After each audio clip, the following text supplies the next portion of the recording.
அமெரிக்காவின் நெவார்க் நகருக்கு சென்ற ஏர் இந்தியா விமானம் சந்தேகத்திற்கிடமான தொழில்நுட்ப கோளாறு காரணமாக பயணத்தை தவிர்த்து முன்னெச்சரிக்கையாக மும்பைக்கு திரும்பியது என்று விமான நிறுவனத்தின் செய்தி தொடர்பாளர் தெரிவித்தார்.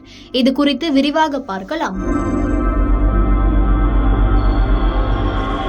ஏர் இந்தியா விமானம் AI-191 இன்று காலை மும்பையிலிருந்து நெவார்க் நோக்கி புறப்பட்டது.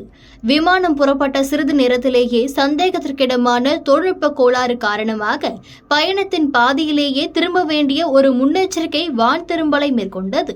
விமானம் பாதுகாப்புக்காக மும்பை சத்ரபதி சிவாஜி மகாராஜ் சர்வதேச விமான நிலையத்தில் தரையிறங்கியது. தரையிறங்கிய பிறகு அந்த விமானம் ஆய்வுக்காக சேவைக்கு வெளியே நிறுத்தப்பட்டது. இதன் விளைவாக மும்பைக்கும் நெவார்க்கிற்கும் இடையே இயக்கப்படும் A1191 மற்றும் A1144 ஆகிய விமானங்கள் ரத்து செய்யப்பட்டன. பாதிக்கப்பட்ட மும்பை பயணிகளுக்கு ஏர் இந்தியா சார்பில் ஹோட்டல் தங்குமிடங்கள் வழங்கப்பட்டுள்ளன. அவர்கள் மாற்று ஏர் இந்தியா விமானங்கள் மற்றும் பிற விமானங்களின் மூலம் செல்ல ஏற்பாடு செய்யப்பட்டுள்ளது. அத்துடன் நெவார்க்கில் இருந்த பயணிகளுக்கும் மாற்று ஏற்பாடுகள் குறித்து தகவல்கள் தெரிவிக்கப்பட்டுள்ளது.